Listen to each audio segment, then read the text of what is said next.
жасабайм үйдө жашоодо. Мега бургер жасайбыз, экспериментальный. Былжырап атпайбы буну? Жаш бала келип иштеп атат депчи. Ол сен мактаганды жактырбайсыңбы? Эмнеге? Мигрант болуп жүрдүм, тентип. Эки сөздүн башын бириктире албаган бала эмес белем, уялчак. Жашым 26 жашта, мен азыр бирөөгө акыл үйрөтүп, мекенге болгон сүйүү жүрөктө күчтүү болду акчага караганда. Кеке деген чоң атаңбы? Ооба. Эниң бирок муну чакканын билбейм. Ар ким өзү билгенин кылсын, главное башкага зыян тийбесин да. Сен деген этти башкача жасап атпайсыңбы? Аны эмне каяктан үйрөндүң эле? Свиданияга келбей койду, жүрөгүмдү жаралады маселе ичет. Эксперимент айтып О. Жакшы болдубу? Дагы кошобуз, коркпой эле кош. Көпчүлүк учурда айланага зыяныбыз тийип калып атат, наоборот. Кандай экен?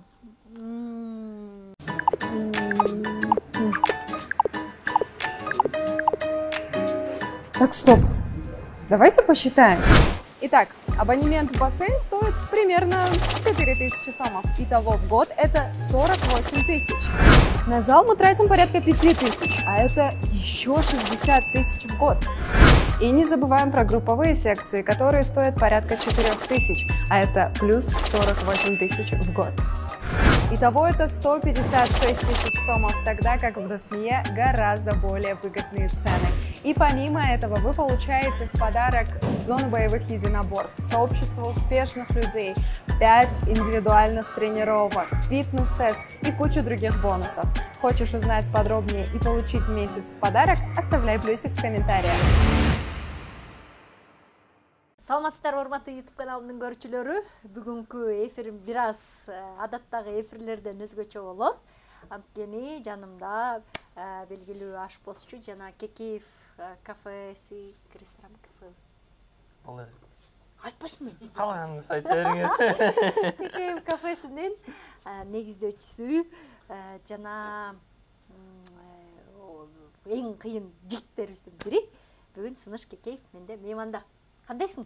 Сон өзүңүз кандайсыз? Эле сон. Мен негизи адатта мындай тамак жасабайм үйдө жашоодо, бирок тамак жасаганды үйрөнүп коеюн деп. Мына Сыныш бүгүн мага алгачкылардан болуп гамбургер жасатат экен, а? Жаңы кишилер жашоо бергенде өзгөрүү болуш керек дейсизби?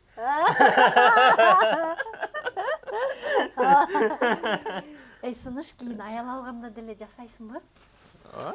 Я. Обязательно да. Аялың жасаш керек, анан алекет бөлөкөт дегендер болбобу, болбойбу? Жашоодо мындай негизи эле кыйла маңыздуу нерселер барго, важный нерселерчи. Анан бытовой нерсеге эле байланып, мындай рамкага кирип алып, ал бул жасаш керек, эркек тигини кылыш керек, аял мону кылыш керек дебестен, андай нерселерди порядок ишей эле кылып коюш керек, мындай. С удовольствием жасап коюш керек. Посуда жууп болсо жууп, жазап болсо жазап, анан мындай чоң жумуштарга аттанган жакшы го дейм.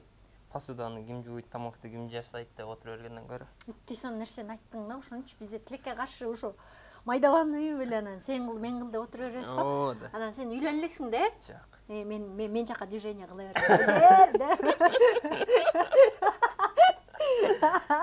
Меники үйдө бирөө тамак жасаш керек болуп атат депчи. Жаным. Эмнени жасайсың? Бүгүн эмне кылабыз азыр? Мега бургер жасайбыз, экспериментальный. Бирок мурун жасаган эмессиң, а? Жок. Азыр биринчи жасап атасызбы? Баленин барсын кошуп, чоң бургер кылып азыр чогултабыз. Махшуш бургер болот. Баленин бары бар болгон.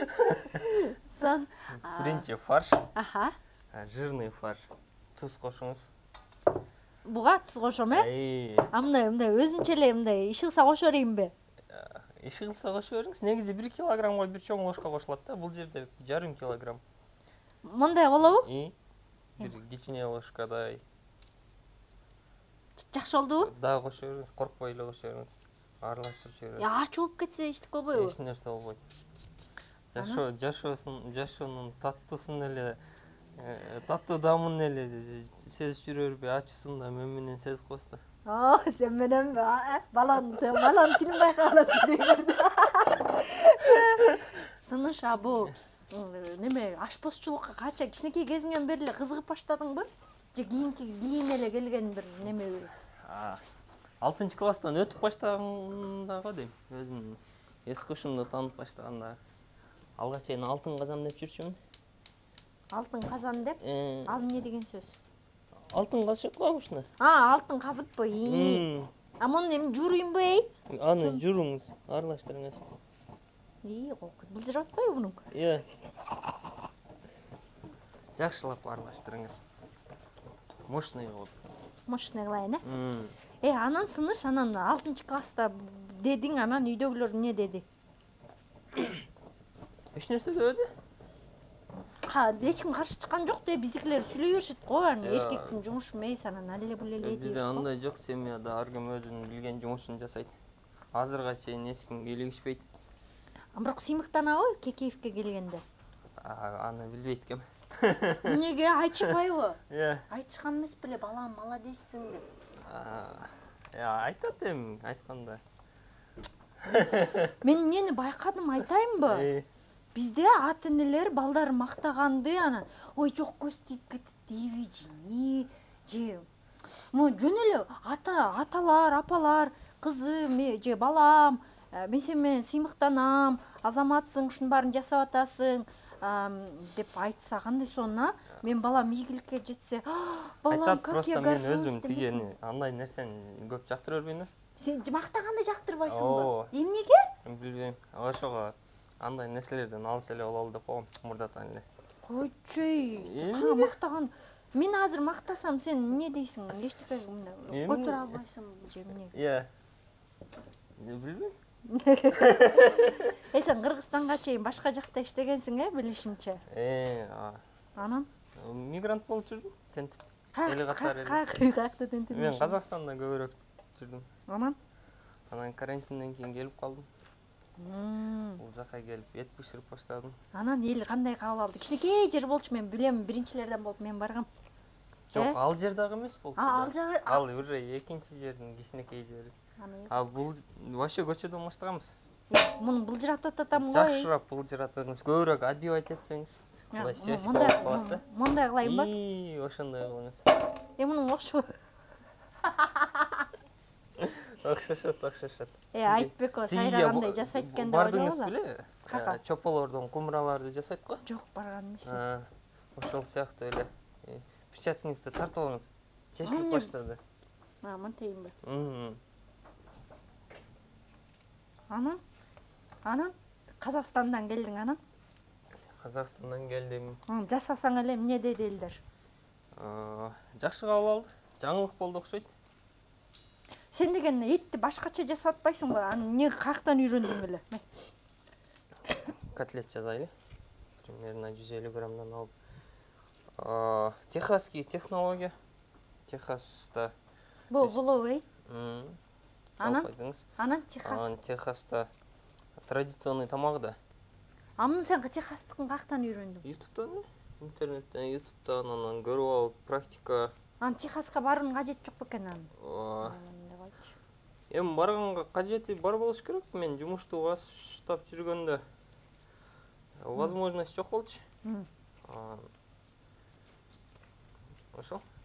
Кайдагы Техас курсактарын тойгуз жүргөндө. Анан деме Казакстанда кандай ошакта бир кафеде иштедиңби же? Ал жакта почти 7 жылдай. Өзү 17 жашында биринчи чыккан да Кыргызстандан. Ошодон баштап эле көчөдө жүрөм, Павлодарга барып калып, Павлодарда кафеде иштеп калып, ал жактын хозяиндары, шефтер менен жакшы отношенияда болуп, алар менен көп жылдар иштештик. Сонун практика болду, көп нерсени үйрөндүм.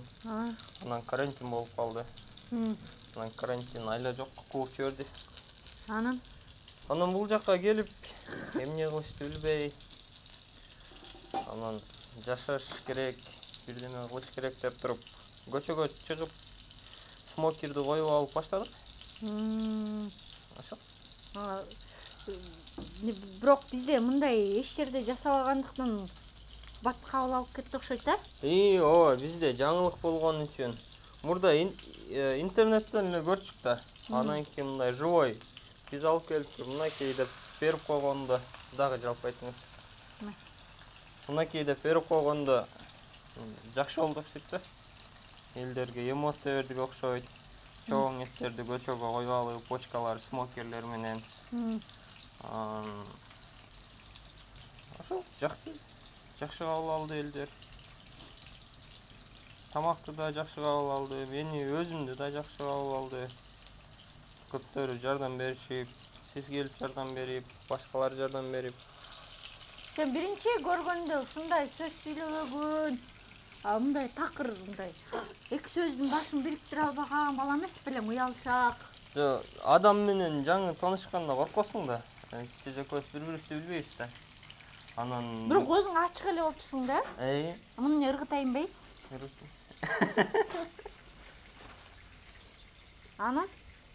Анан сиз экөөбүз бири-бирибизди билбестен туруп эле сүйлөй берсем көрүнгөн нерсени.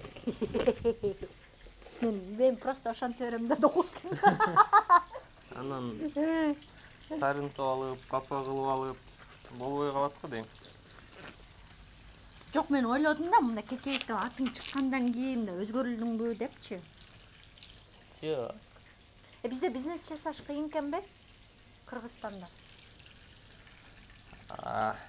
Башташ оңой, анан улантып кетүү кыйыныракпы деп ойлоп коем да кээдечи. Эмнеси кыйын экен, муну алып салайын ба? Аны ыргытып жибериңиз. Эмнеси кыйын экен, эмне экен? Билбейм. Тосулар болот экенби? Коррупция көп экен. Муну жаса, тигин жаса дейт экенби? Мага башкача отношение болуп атат окшойт го. Жаш бала келип иштеп атат депчи. Олуттуу эмеспи же кайра тескерисинче сүйүнүп жардам бериппи?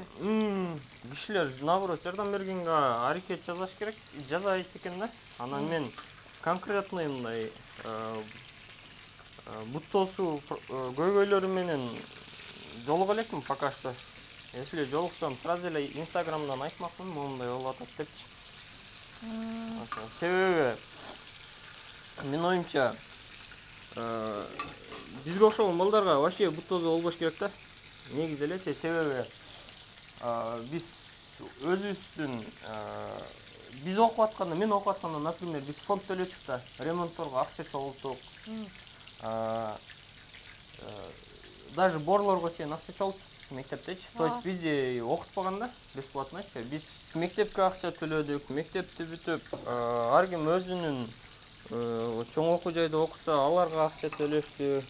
Биз эч ким окуткан эмес. Анан мага окшоп көптөрү көчө тентип кеттик, мигрант болчу. Ал жакта өзүбүздүн акча табып, ата-энелерибиз табып берип, ал жак бир жактан карызга алып, кредитке алып, биз кеткенбиз тентип. Анан эч нерсе билбей туруп кеткенбиз да. То есть мындай эле жаш балдар болуп элечи. Анан биз ал жакка өзүбүздүн аракетибиз менен, өзүбүздүн каражат менен, өзүбүздүн убактыбыз, ден соолугубуз, өзүбүздүн жашыбыз менен Кыргызстанга кайтып келип атпайбызбы? Готовый продукт болчу. То есть бизди эч ким окутпады, мамлекет тарабынан эч кандай болбоду, бирок жүрөктө болгон, мекенге болгон, жүрөктөгү сүйүү күчтүү болгон үчүн биз кайра кайтып келдик да. Мен эле эмес, менин тааныштарым деле көп, дос балдарым көп, андай балдар көп.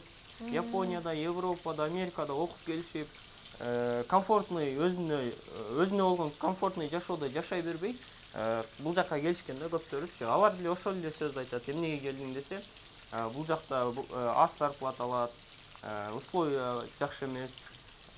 Сен тиги жакта жүрө бербейсиң десең, бардыгы айтат да. Жүрөк мамлекетке болгон, мекенге болгон сүйүү жүрөктө күчтүү болду акчага караганда депчи. Анан ошентип келген балдарды Кыргызстанда бут тосуу болуп, анан басым жасабай, кыспай, наоборот, биз инструмент болуп калдык да, готовыйчы. Өзүбүздүн каражатка, өзүбүздүн убакытка үйрөнгөн. Анан наоборот, бизди иштетсе жакшы болот го дейм. Биз жашпыз, от бар жүрөктө. Бизди иштетсе, биз иштей беребиз. Ошол. Мага мындай ушундай философия менен эле, если бут тосуулар конкретно болсо, мен сразу эле кыйкырып чыгам. Биринчи очередь сиз билесиз. Сизге айтсам, Назиже, мону Инстаграмда беришип коюңузчу деп. Мени мончу кыйнашып атат деп. Ооба да, өпүп көзүңүздү Нуртелек курулуш компаниясы алгачкы төлөмү жок. 24 ай пайызсыз бөлүп төлөө мүмкүнчүлүгүнө ээсиз. Нуртелек курулуш компаниясы менен бирге келечекти куруңуз. Анан чет өлкөдө жүргөндөргө көбүрөөк неме дейт го? Жүрөгү эмне кылайын? Чагыңыз. Мындай жүрөк мекенди көбүрөөк баркташат, анан сүйүшөт дейт го. Ооба. Энең бирок муну чаккан билбейт экенмин. Муну канчам?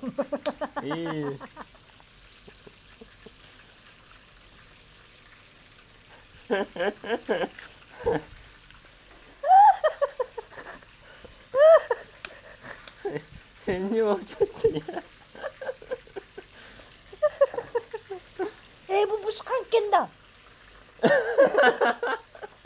Анда ыргытып жибериңиз. Бул да ушкан окшойт. Бушкан экен, а? Мен эртең менен күндө жумуртка жеген аракет жасайм да. Өз негизи жумуртка жеген жакпайт магачы. Эмнеге аракет жасайсың? Эми пайдалуу нерсе да. Анан өзүмө заставить этип жеп турам. Мен жок дегенде ошентип турайынчы, пожалуйста. Анан кайнатып туруп коюп коем. Аны жеп аласыңбы? Кайнатылган жумуртканы мен үчүн жейиш оңоюраак да. Муну сеники кандай эле андай болот дейт. Кол көндүрүш керекпи? Билбейм, өзү сиздики эле болот, мен сеники. Кандай эмне кылайын? Монтип басып алып эле, мол жагынан баштап, уч жагынан баштап жалпак кесе бериңиз. Мындай кылыппы? Бирөөдү мен кесейин, мынакей. Всё. Дагы ушинтейинби? Ооба. Карасаң?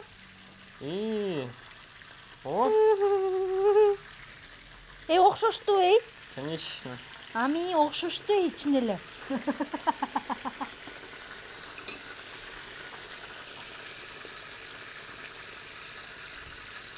Ами окшошподу,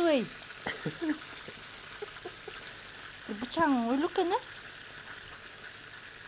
Ашпозчуга курч бычак керек окшойт да. Эми аны туура кылдымбы? Туура кылдыңыз. Эми окшошту, Ооба. Сиз бүгүн бул жерде художник болуп атпайсызбы? Художник кандай кылса да туура болуп эсептелине берет да. Так. Котлетти жарып кеттик. Өзүң мындай карапайым үй бүлөдө эле чоңойгонсуң да? Ооба. Кайсы айылда өстүң? Жалал Абадта, Караван, Аксы району, Кербен шаары, Шарча. Кичинекей ошол жерде өсүп, 15 жашка чейин ошол жерде чоңойгом. Ошол. Анан кетип калдың, 15тен кийин? 9-класста бүткөндөн кийин Бишкекке келдим. Андан кийин окуйун, аны муну деген жоксуңбу? Жок, окууга көп кызыккан эмесмин. Бишкекке келип атканда конкретно повар болушумду билгем, ошондо 1 ай курста окугам повардан. Бишкектен окудуң же Алматыдан окудуңбу? Бишкектен. Анан ушул жерден окуп туруп, дальше иштеп баштагам. Основной практика эле болду да. Тегиге алып туруп, молго бөлөп туруп, мол жака салыш керек болот.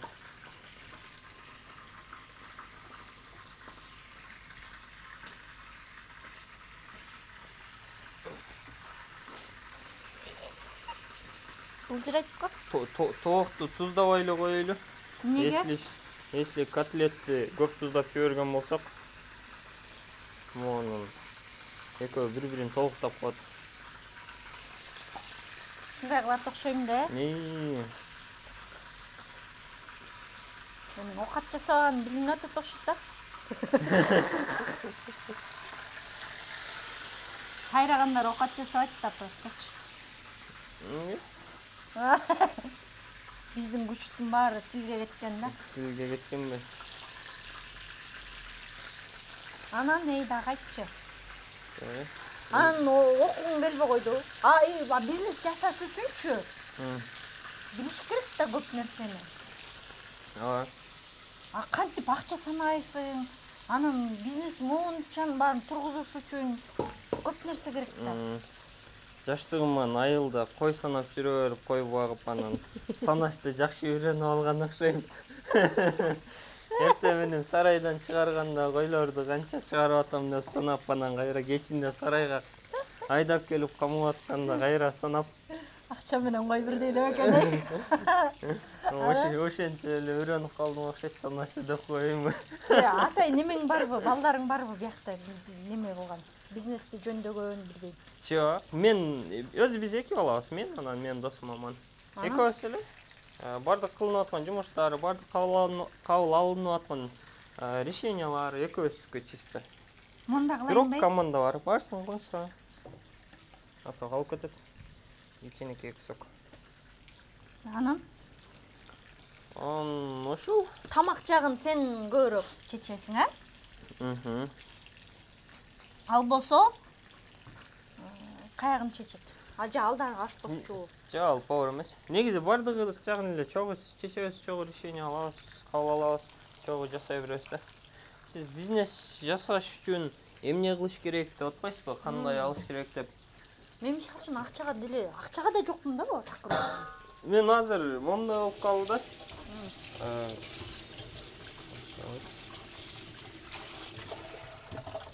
Момундай убакыт болуп калды. Мен азыр жумушту ачып алдым.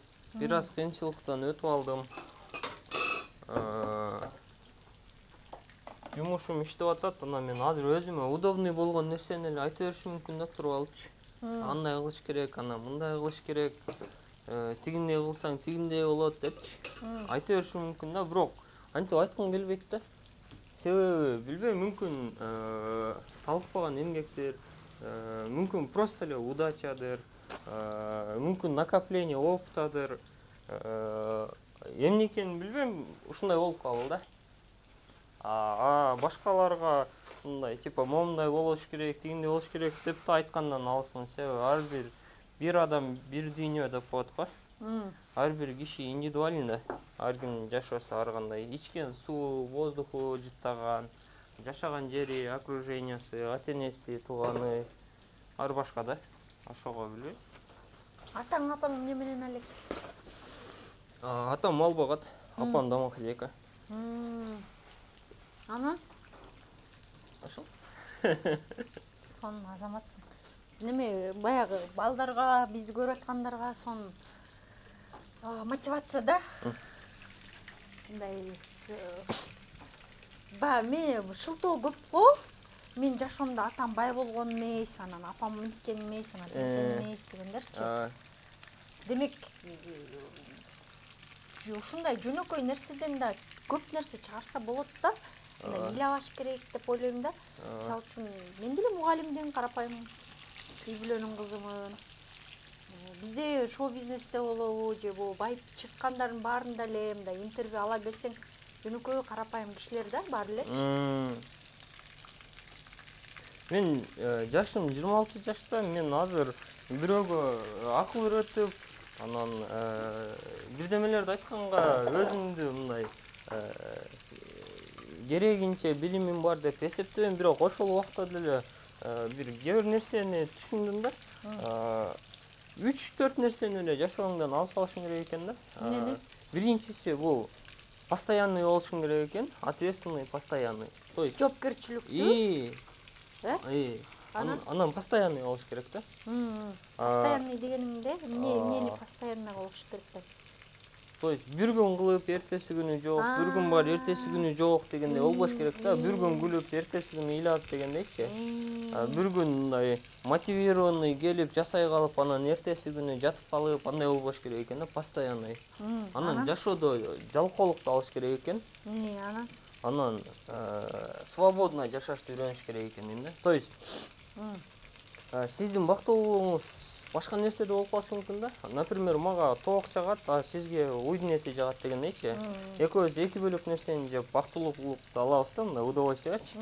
Ошол эле убакта жумушта деле да. Мен туура көргөн нерсем сиз туура көрбөй калышыңыз мүмкүн. Сиз туура көргөн нерсени мен туура көрбөй калышым мүмкүн. Ошого мындай бирөө айтты, бирөө кылды, момундай болуш керек, тигиндей болуш керек деп рамкага кирип албаш керек экен деп ойлодум да. Ар бирөөнүн бакытынын, ийгилигинин ачкычы ар кандай болушу мүмкүн экен да. Ошондой болушу мүмкүн экен да. Ошого мындай интерпретацияга камалып алып эле тигиндей болуш керек, мындай болуш керек, тиги айтты туура, могул айтты туура деген болбойт экен дедим да. Анан эң башкысы ишенүү болуш керек экен дейм да. Сен эмнени кааласаң ошого ишенишиң керек, ооба, ишенүү менен иш аркаласаң, анан баарысы болот деп ойлойм да. Сонун айттың. Эң керемет айттың. Керемет айтып салдым. Сен сүйлөт албай курайм го десем, эмнени сүйлөткесиң? Жок, сизге жетпейм мен. Сенден кыйын мен тамак жасаганды үйрөнүп алсам, жакшы болот элеш жери. Анан мен негизи андан кийин эмне дагы ойлоруңда, дагы патологуң эмне, дагы эмнени каалап атасың, көңүлүң эмнени эңсеп атат? Мүмкүн болушунча келечекте алдыда билим алып, анан Кыргызстандын өнүгүүсүнө салым кошуп, бир өзүмдүн эле жеке кызыкчылыгым үчүн жашап өтпөй, Кыргызстандын экономикасын, негизи эле Кыргызстан өнүгүп алдыга жылышына салым кошуп бир инструмент болуп кетсем деп ойлойм да. Себеби мен азыр жумуш коюп алдым да, жакшычы. Анан биз күндө толтура кишини обслуживать этип атабыз. То есть мен толтура кишинин акчасын жыйнап алып атам да. Анан ошончо кишинин акчасын жыйнап алып туруп, анан өзүмдүн кызыкчылыгым үчүн особняктарды салып алып, анан жыргап жашап өтүп кетсем, кийин караганда өзүмдү күнөөлөйм деп ойлойм да. То есть мага негизи андай даны көптөн бери негизи мындай жан дүйнөмө жакпайт да. Анан ошол карып калганда дагы өзүмдү күнөөлөп калышым мүмкүн да. Билейин, сен ошончо кишинин акчасын алып алып, жыйнап алып, то есть мен таза жумуш жасап атам, эскиндикин урдай атам, бирок ошентсе да мен акчаларын жыйнап атам да, бизнес аркылуучу. Бул деле өтө чоң ответственность да. Туура. Анан мен ошол ответственностьти туура колдонбой, жакшылыкка инструмент болбой, анан ойноп күлүп жашап өтүп кетсем, өзүмдүн кызыкчылыгым үчүн, менин түшүнүгүм боюнча, менин философиям боюнча бир аз акмакчылык болуп калабы деп ойлойм да. Рахмат, ушуну түшүнүп койгонуңа. Чынтым эле эзилип кетти. Муну ойлонгон эч ким жок, ар ким өзүнүн билейген особнягын салып эле жүрүп атышат. Билейген машина алып эле. Сен жок, анан ушунча бизнес жасадың, эл көп келип аттыр. Биякта Кеев деген ат укмуш чыгып атат. Эмне акчаңды эмне кылып атасың ошону? Чынтым санай берсем ушпайсыңбы? Ушам. Анда айтканга болбойбу? Үй ичиле үй алдыңбы, ичиле? Жок. Же болсо машина алдыңбы, куртой минесиңби? Жок. Дагы муну бизнести чоңойтконго аракет кылып атасыңбы? Ооба, бизнести чоңойтуп, Кыргызстандын сыртына чыкканга аракет жасай баштайм го дейм. Себеби ошол эле тигиндей системаны колдоно эле деп атабыз да, Макдональдс, KFC, Бургер Кинг. Себеби азыр, например, KFC'ни бул жака куруш үчүн акча төлөйсүң, анан кийин процентин төлөйсүң. Яндекс деле ошол толтур акчалар Кыргызстандын оборотунан чыгып кетип атпайбы? Эгерде Кыргызстандын ичинен дагы ошондой башка мамлекетке чыгып, СНГга, Европага, дүйнөгө чыгып, толтура филиалдар ачылып, анан ошол акчаны KFC'лерге окшоп, башка компанияларга окшоп, биз дагы Кыргызстанга алып кире алсак, мен оюмча жакшы эле салым болот го деп ойлойм да. Ооба, сон, эң сон. Ошондой ойлор бар азыр. Кекеевте эле аты чыгат да? Кекеевте эле. Кеке деген чоң атаңбы? Ал чоң атам мындай поколениядан келген фамилия го дейм. Мен ал кишини көргөн эмесмин. Мен атам көргөнбү, көрбөгөнбү билбейм. Возможно, мен атам деле көрбөгөн окшойт ал кишини. Мурдагы убакта төрөлгөндө эле эшикке чыгып туруп эле эмне көрсө балтабай, тешебай деп коюп кете берген го. Мүмкүн мен дагы ошондой болуп коюлуп калган ат окшойт. Анан Кекеев деген мындай айтылышы жеңил, жазылышы жеңил болгон үчүн мындай поколениядан поколение алып келе берген окшойт Кекеев депчи. Ошол чоң атаң сүйүнүп атса керек акы дүйнөдө. Билбейт экен. Менин атымды кандай чыгарып атат деп, Аны билбейт экен. Менин атымды балдарым чыгарса, сыймыктанмакмын ушинтип. Кандай сон балдарым бар деп. Анан не? Сиз атыңызды өзүңүз эле чыгарып атпайсызбы? Жок, мен деле Айтбек жыргап атат да чыккан.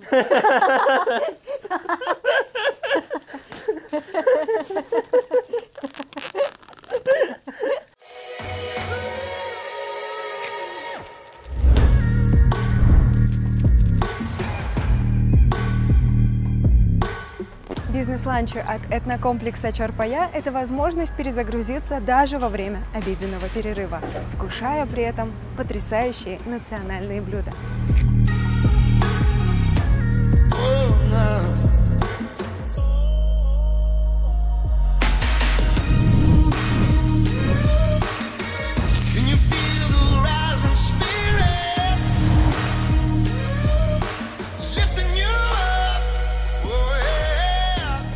Свежий воздух, звук журчащей воды и вкусные блюда. Каждый день с 11 до 6 вас ожидают бизнес-ланчи по самым выгодным ценам. 10 минут и ваше блюдо готово. Акырне мындай үйлөнүп, элдин баарын баары эрте эле үйлөнүп алат андай оюң болгон жокпу? Мындайча айтканда, башында таракандарым укмуш эле көп го дейм. Кээ бирлер үчүн жакшы эле нерсе болушу мүмкүн, кээ бирлер үчүн мындай чочута турган нерсе болушу мүмкүн да. Мен үйлөнгөнгө деле андай карабайм, типа үйлөнүш керек, анан могул жаш болуп атат, тиги жаш болуп атат деген менде такыр жок да. Эмне бар? Эки, например, мен өзүм страдать этип, өзүм грустный болуп, өзүм жашоо менен жалгыз жашап жүрө берем да. Бир башка экинчи киши менен болуш үчүн жалаң гана бактылуулукту алып келиш керек да. Искусственный проблема создавать этпейчи. Сен мынтип ойлоп атасың да, мен өзүм ошол бакытка жетип алайын, башканы бактылуу кылыш үчүн. Жок. Эле кандай? Анан кандай ай? Просто меникиндей эле жашоого мындай ошол эле убакта оңой караган, оор бирок оңой караган киши келе керек и всё. Менде үйлөнүш керек, анан свадьба жасаш керек. Мен тойлордон дагы отказ берген минимализм да. Тойго барбайсың такыр? Мен эжемдердин тоюна да барган эмесмин. Өзүмдүн туулган күнүмдү өткөзбөйм. Билбейм, жакпайт мага. Анан мындай акча коротуу деп ойлойсуңбу, жөнү жок же эмнеге? Ошол биринчиден жакпайт, анан экөө бирдей эле го дейм. Бара-бара эле жакпайт, плюс биздин азыркы учурдагы абалыбыз алга туура келбейт да. Биздечи артыбызда тепсең тешик, эмне эле? Артыңан тепсең баягы эчтекең жок, анан мындай билеген тойлорду, шамшаркыттарды аябай сүйөбүз го. Да. Себеби ошол эле да, например, мен азыр если свадьба кылсам, мен толтура кишини чакырышым керек да. Айылда болот, ар жакта болот, Москвада болот, Казакстанда болот, аларды да чакырганга туура келет да. Аларды мен азыркы учурда мен свадьбам болуп аткан кездеги алардын жашоосунун тигисин билбейм да. Положениясын билбейм да. Элди азапка салып эмне ооба, зачем? Биз азыр тигиндей кылып атпайбызбы? 2 жаш башка ошконго чейинкисин приоритетке алдыга коюп алып атпайбызбы? 2 жаш баш кошуп кеткенден кийинки жашоону ойлонбойчу. Сонун айттың. Андан кийин экөө кредитин төлөп кыйналабы, эмне болобу? Ооба. Себеби жана эле айткандай, лучше 2 жаш кошулуп алсын, ЗАГСтан өтүп койсун, всё. Анан толтура нерселер бар да. Экөө бири-бирине значимыйсын көрсөткөнгө караганда, кудалар бири-бирине отуруп алып мактанганга караганда, аны кылды, муну кылды, сыйлады, сыйлабады деген сөздөргө караганда жашоодо толтура нерсе бар да. Тем более Кыргызстанда эч нерсе жазалган эмес да. Ар бирибиз көп нерсени жасай алабыз да. Ошолор менен алектенип, алдыга өсүү менен алектенсек турабы деп ойлоп коем да. Тойдун ордуна эмне кылсак болот? Тойдун ордуна, если мен алды деле менин оюм да. Себеби көп учурлар болот да, мен да ошондой болчумун. Биз эң мыктыбыз, биз эң сонунбуз, биз жасабаган нерсеге сыймыктанып, мындай гордый болуп, биз природабызга гордый болуп, мындай жашап келчүмүн да мен делечи. Анан по факту биз эч нерсе жасабаппыз да. Природабыз ушундай кос болгон себеби бул бизге дар экен да, белек экен. Биздин салымыбыз жок экен да. Даже биз ошол природаны да таза кармай албай атпайбызбы? Кирдетипчи. Ооба. Анан ошончолук акча болсо, анда 2 жаш кошулгандан кийин башка мамлекеттерге чыгып келиш керек, жаңы жашоо көрүп келиш керек, ой жүгүртүүнү бир аз өстүрүп келип, анан экөө чогуу оюн чогултуп, Анан алдыга аттануу жакшы болобу дейм да. Жаңы нерселерди жасап баштап. То есть азыр ал деле мен жеке оюм. Мен ар бир киши ошондой ойлосун дебейм да. Айткандан алысмын, бирок Кыргызстандын данный момент биз момундай отношения кылсак жашоого батыраак өнүгүп кетебизби дейм да. Ар бир киши моментип ойлосок, жашкарыга карабай кантип биринчи очередь билим алышыбыз керек. Экинчи очередь кайсыл жол менен обществого керегибиз тийсин депчи. Полезный болуп. Вот ошол эки нерсени ойлосок эле баленин баарысы акча, эс алуу, роскош баарысы эле бат эле келип калабы дейм да. А биз азыр приоритетке акчаны, материальный благоны коюп алып атпайбызбы? Өзүбүздүкүн жеке келип башыбыз. Жеке, ооба. Анан ошонун аркасынан кууп жүрүп, көпчүлүк учурда айланага зыяныбыз тийип калып атат, наоборот. Эң сон. А мындай чет өлкөгө чыгып, анты мекендерге кандай мигранттар аны муну дешет го. Алар кайра тескерисинче мындай көз ачылабы көп нерсеге? Үйрөнүп келеби көп нерсе? Чыгышы керекпи? Билбейм, ар кишинин өзүнөн зависит этет. Эми ошол мигрант болбош үчүн жана эле айтып кеттим го, толтура кишилер келип атат депчи. Ошол жаштар келип атат да. Сүйүүбүз тиги бийик болгон үчүн депчи. Анан ошого байланыштуу ошолорду алып келип, иштетип, өндүрүштөрдү, жаңы нерселерди кой берип, жумуш ордуларын ачып бүткөндөн кийин анан мигранттар жөнүндө сүйлөшүшүбүз керек да. Азыр ал теманы козгош аябай оор тема. Ошол. Чет жакта жүргөндө сагындыңбы? Аябай сагынасың да. Эмнени сагындың көбүнчө? Природаны. Жаратылышты. Мындай өзүң менен өзүң ойлонуп, анализ жасап, сары эсеп жасап жүрө бергениме окшойсуң, Эркиндикти, анан природаны. Эркиндикти сүйөсүң да? Арып туруп, берип туруп, эмне кылдың, каякта жүрдүң, кимдин колун кармадың деген кыздардын тим эле коюш керек экен да. Ия. Билбейм, кайра эле да, ал кайра эле өзүнчө тема болуп кетип атат да. Если мен күндө келип алып эле тамак жасалбады, посуда жуулбады, анан кийин үй жыйналбады деп мен айтып бара берсем, кызга же аялымачы, анын жашоосу ошол менен эле байланып калат да, всё, алда жашоо жок. Менин көңүлүмү алыш үчүн мындай жакшы жумуштар, өз саморазвитие болуп, жаңы нерселерди үйрөнүп, жакшы нерселердин жасашынын ордуна менин көңүлүм үчүн ошол посудан эле, үйдүн бытовухасын эле ойлонуп жүрө берет да. Может быть, майды алып салыш керекпи? Жо, мен оңоюраак алып салайын дедим да.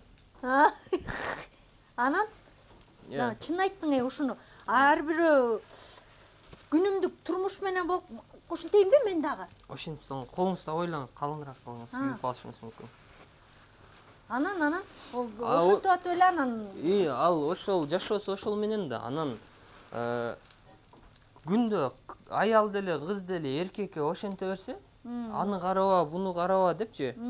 Если мен азыр өтүп баратып бир кызды аялым болсо, бирок бир кызды карап өтүп кетсем, мен просто карап өтүп кеттим да. Мен жашоомдон эч нерсе өзгөрбөдү. А если ошого значение берип баштай турган болсом, аялым же девушкам ошого түрткү болуп баштаса, мен алга көбүрөөк значение берип баштайм да. Анан мен жашоом ошондой ар бир мелочтарга мындай байланып калат да. Мен алдыдагы мурдумдун алыс көрбөй калам да, мурдумдан алыс. Мен момундай эле окружениянын эле ошондой эле нерсени, мелочтарды көрүп калам да. Азыр болсо мындай өлкөдө көп ушундай ыдык көрсөтүү, эркектердин майдаланышы, Facebook, Instagramда кечке кыздар менен айтышып отурушун. Сен кандай кабылдайсың мындай? Эмне дейт элең ушундайларга? Эч нерсе дебейм. Эч нерсе дебейсиң, ар кимдики өзүнүкү дейсиң. Өзү билгенин кылсын. Мындай да, ар ким өзү билгенин кылсын, главное башкага зыян тийбесин да. А так ким эмне кылат, ар кимдин бактысы, ар нерседе өздөрү билишип жүрөсүн. Ар ким өзүнүн сабагын өтөт дейсиң. Ооба. Если акылдуураак болсо, бир-эки сокку ургу жегенде жашоодон оңдолуп кетет. Если бир аз жалкоораак болуп, мээсин иштеткеси келбесе, анда өмүр бою эле ошол жашоонун соккусуна кабыл болуп жүрө берет да, туш келипчи. Жашоодон көп эле сокку калдыңбы? Көп эле. Анан турмушка жегиң да, далай жолу. Далай жолу. Ачка болуп калган күндөрүң болдубу? Ооба. Акча жок. Ооба, могул жумушту баштаганга чейин эле ошондой болгон да. Биз Аман экөөбүз печкасы иштебеген тигиде отуруп, машинада. Анан оозубуздан буу чыгып, лобовой тиги болуп калып, муз болуп. Анан биз тиги кредитный карточкалар менен кырып музду. Анан саат 9-дан кийин народный глобуска барып тиги тамак жасайт го, скидка болуп калат го кечинде сатылбай калганда. Ошол тамактарды жеген күндөр деле болду, вот недавно эле могул жумушту баштаганда эле. Анан Ал кыйынчылыктар өтүп кетти. ал кыйынчылыктарды көргөндөн кийинчи ар бир тыйынды баалап калат да, акчаны или мындай. Мен өзү негизи эле көп акчага байланган киши эмесмин да. Расходумду негизи санабайм. Негизичи. То есть момундай айтайын, мен жылтыракка көп кызыкпайм да. Анан өзүмө деле кымбат баалуу кийим, саат, андай нерселерди такыра албайм. Негизи элечи. Тескерисинче болот го мындай. Боягы көөдөнү ачкачы, жалтырак-жултыракты момтуп алып, анан элдин көзүнө көрүнөйүн деп эле мындай. Биягы боштор ушинтет го. Билбейт экенмин. Вот, например, мен деле ошондоймун. Аман да ошондой да, менин досумчу. Экөөбүздү анча-мынча ресторанга кирип калсак, анан обслуживать этпей койсо деле болот да. Момтип эл таны электи Бишкекте жаңы келгенде ошондой убактар деле болгон. Акчаңар барбы деп кайра сурап биздин кебетебизди көрүп алчу. Жонум менин. Анан ошолго байланыштуу жакшы тамак жегенди жакшы көрөм. Эми күнүмдүк расходуңду өзүңдүн удовольствияңа коротуп атпайсың. Сен и так деле иштеп атасың да. Анан өзүңдүн баскан турганыңа короткон акчаны санаган билбейм. Анда башка ресторандарга барганда тамагың кандай кабылдайсың? Кадимкидей эле. Мындай мактайсыңбы? Жок, просто эле. Жөн эле жеп койсуң. Ооба. Мындай даамын көрүп, ушундай жасаш керек экен, монсон болуптур деп. Мен момундаймын да, повармын да. Бул мен мындай профессиональный жумушум да. Анан мен андай детальдарга көңүл бурсам, призрачный красотаны упускать этип салам да. Призрачный красотаңды айтем. То есть мен ошол эле, например, даже тиги жерде шамал болуп атпайбы терезедечи. Мен азыр могул ар бир могул деталына көңүл бурсам, даже шамалды байкабай калам да. Могул айлана чөйрөдөгү атмосфера, коздуктар ошол призрачный болуп өтүп кетип калат да. А зачем? Мен и так деле кечкери тамак жасап, кечкери съемка тартып, ушулдун арасында жүрбөймбү? Анан мен бир жеке эс алганы барып алып дагы тамак жегени барып алып жакпаса, жакпайт деп эле айтам. Анан кийин мындай изучать этип, чукулап. Кечке эле тамакты көрүп кетпесиң да? Ооба. Жашоом ошол болуп кетет го мындай, сыртта деле. Сон. Башка нерселерге да көңүл бөлүш керек дейсиң да? Ооба. Мындай өзүңдү өнүктүрүп, дагы башка бир нерселер менен алек болуп, башка дагы бир хобби алып, ошондой болобу? Жок. Природаны жакшы көрөм. Съемкалар природада өтүп атат.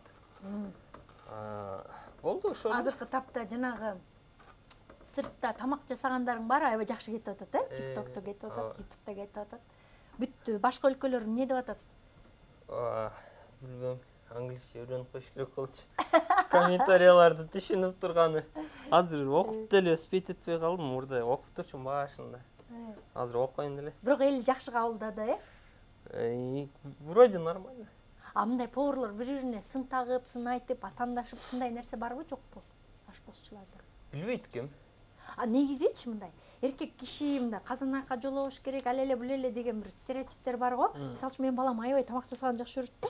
Кызыгат бул нерсеге. Аны тийбашыбыз керекпи? Аны обобщать этип койсом деле болот да. Например,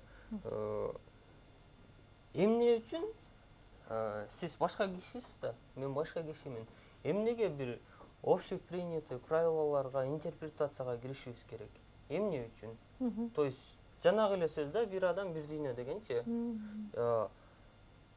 Болбойт деди, аны ким айтты болбойт деп? Эмне үчүн болбойт? То есть анализ жаса. Ооба. Мындай рамкада болбошубуз керек да. Мага жагабы, мен жасай берем. Главное, сизге зыяным тийбейли да. Сизге жасайбы, жагабы, сиз жасай бересиз. Главное, мага зыяныңыз тийбейли. Хоть эмне кылсаңыз делечи. Вот.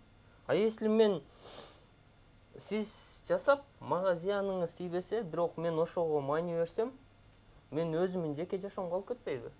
Сиздин жашооңуз менен. Жаным, ушуну алдында белгилеп сызып коюнчу, көрдүңөрбү? Тиги карышкырды сүрөтү монтип коюп коюңуз. Пацанский цитата деп туруп. Бакылсан. Эми эмне кылабыз, Эми чогултабыз бургерди. Муну ысытып алдык да? Куруп алдык бир аз. Ой, кургактап алдык да? Так, этти ысытып алдык. Бул смокерде 12 саат бышкан эт. 12 бышкан. 12 саат бышкан. Муну атайын неме кылгансың, маринадтап, анан 12 саат буулантып бышыргансың. Түтү, ышта. Ышта. Андан кийин азыр мону жагып туруп.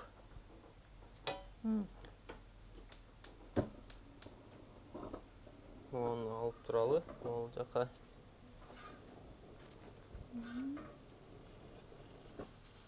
Алар тигилери бышты да? Котлеттер бышты. Барысы бышты, азыр чогултабыз. Могул булочканы жакшылап Кургакташыбыз керекпи? Кургактатып алалы. Могул бир аз сливочный май кошуп койсок, тамусону болуп калат да.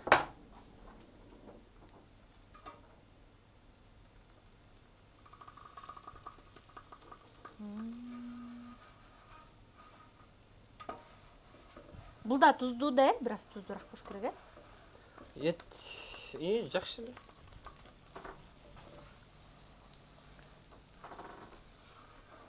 Жок, немеге тияка туз кошкон жокпуз, ошону ойлонуп атам. Жок, ойлонбой эле коюңуз. Просто тузу азыраак болгону жакшыраак да. Себеби тузу көп болуп калса, анан азайта албайсың да. Тузу аз болуп калса, анда көйтүп коюш оңоюраак да. Сонун экен. Сливочный майга моментип нан курусаң, сонун болуп калат да. Видеону түшүнүп берип, бир кишиге. Бир кишиге.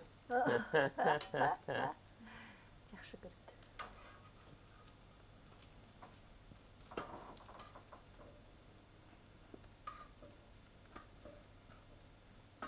Кургактадыга? Дагы кызарсын, жакшылап кургакталсын. Анан дагы сүйлө. Дагы эмнелер сүйлөйүн? Эй салганда жаратылышка чыгат экенсиң, клубтарга барбайсың жаштардай болуп. Жок. Ичип чегип да майту дебейсиңби? Жок. Ти жакшы экенсиң. Тиет окшоймуш деп болот экен. Айтып бүт болсо сизге чалып коеюн, Сен мени свиданияга анан какка чакырып атасың? Свиданияга? Свиданияга барайлы, того барып, Воздушный шарга айтып аттың беле? Мен сен чакырсаң мен барбай койдум бана. Келбей койдуңуз сиз. Эми барайын. Токот күндө. Бир жылдан бери таарынып жүрөм. Свиданияга келбей койду, жүрөгүмдү жаралады Назиреже деп. Жүрөгүңгө өпкөзүм мен азыран. Жүрөгүмдүн өпкөзүнүздөсү. Жок, Назираны өпкөзүм. Сен жүрөгүң ортуйгөн турбайбы жаным? Нуртилек курулуш компаниясы алгачкы төлөмү жок. 24 ай пайызсыз бөлүп төлөө мүмкүнчүлүгүнө ээсиз. Нуртилек курулуш компаниясы менен бирге келечекти куруңуз. Мон деген кызартканда мунун влагасы чыгып кетет да. Мунун баягы нан токоштун эмеси болот го. Нымдалган. Анан бул деген кадимкидей курулуп, кургак болуп калат экен да. Кадимкидей курулуп, кургак болуп калат. Могу курулуп, кургак болуп калды. Окусу экен да. Ол дагы. Кызарта курдук.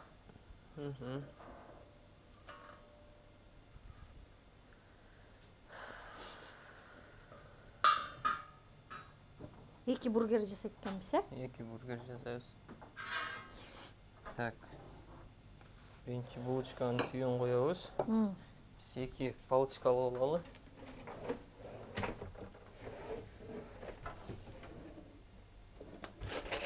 Бул студияны рас куруп койсуң, Съемкаларың ушакта өтө турушта? Основной съемкалар ушул жакта. Съемкага көнүп калыптырсың да камерага.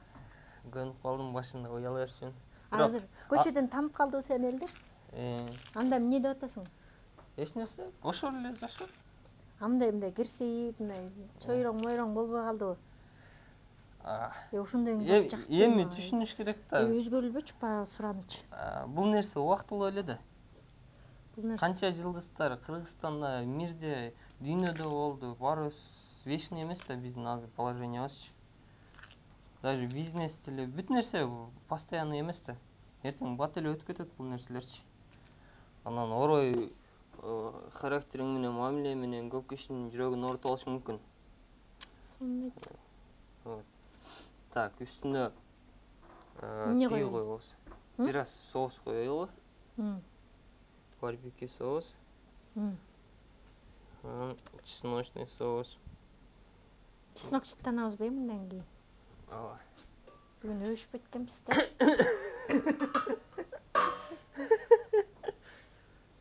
Котлет коебуз. Сизге двойной котлет кылалы. Эмнеге двойной кылбачы мүмкүн? Семирип кеттим да. Эч нерсе болбойт. Семирсеңиз деле карай берем мен. Так, да бир аз соус коябыз. Бунун үстүнө халапеньо коюңуз, бир үстүнө. Бул деген неме? Не дедиң муну? Халапеньо, маринованный перец да. Огурцы. 3 маринованный огурцы. Мен курсагымды эмнеге тойгузуп алдым, эй сыныш. Тойгузбаш керек болчу да, айтсам болбодуңуз. Мени да тойгуздуруп салдыңыз анан. Так, бунун үстүнө рваный эттен коебуз. Ушунча чоң болобу? Айттым го, необычный бургер жасайбыз деп. Мен точно семирим да. Мунун коозуга кантип батырабыз, эй? Ошого эле кайгырып атам.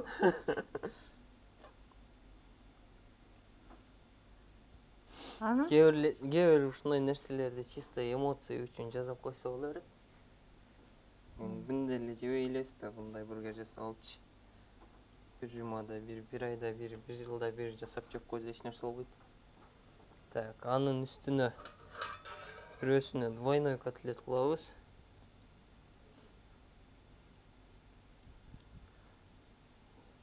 Фашты кичинерээк кылсак 3 чыкмак экен да. 4 котлет чыкмак экен. Экөөсү тең двойной болмок экен. Анан бунун үстүнө аркага коюңуз. Жалдырабайбы? Эсиңи соғып калды го деп койсуң. Мону эмне кылайын, эй? Момтип чизиңиз. Монун барынбы? Ооба.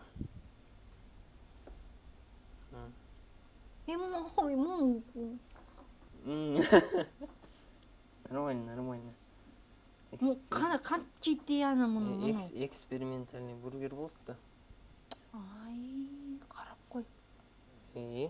Так, эми үстүнө кайра чесночный коебуз.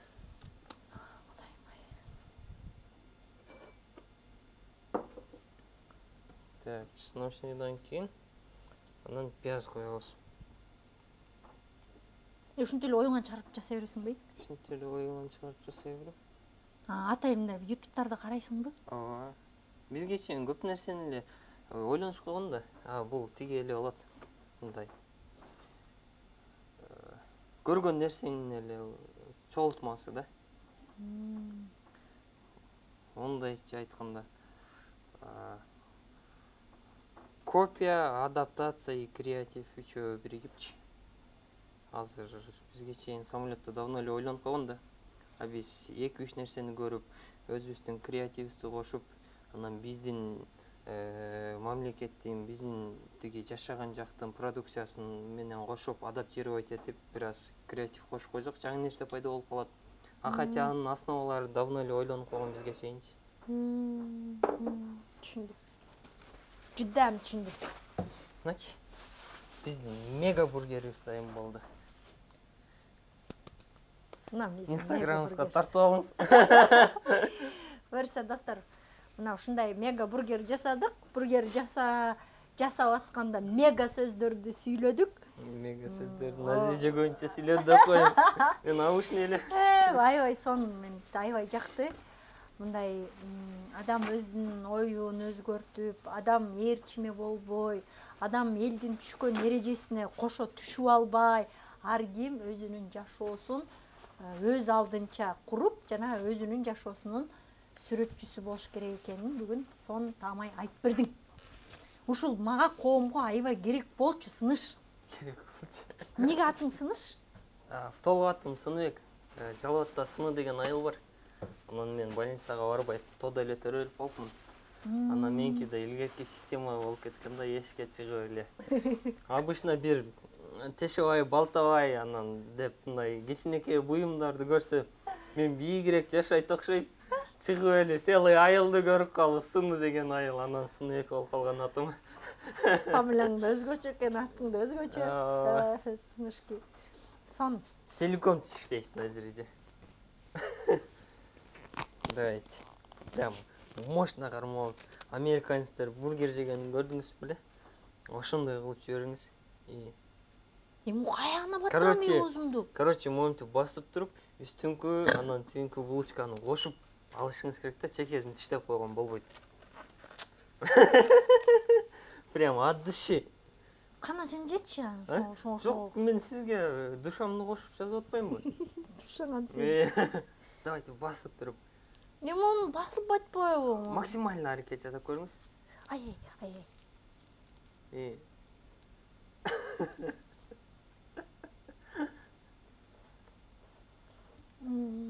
Кандай экен?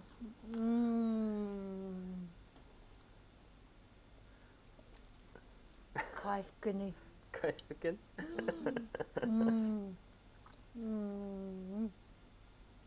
Сен жечеби? Мен курсагымды тойгузуп салбадыңызбы жана? Оксоң экен. Колуңа береке Сыныш. Чынында эле сон болуптур. Бактылуу бол. Дайыма ушундай түрдүү тамактар жасап жүрө бер. Достор, эгер аябай жакты десеңиздер, дагы тамак жасайбыз Сыныш менен. Дагы түрдүү тамактарды жасаган ушундай берүү кылабыз. Ал үчүн комментарийге жазып койсоңуздар, суранычы.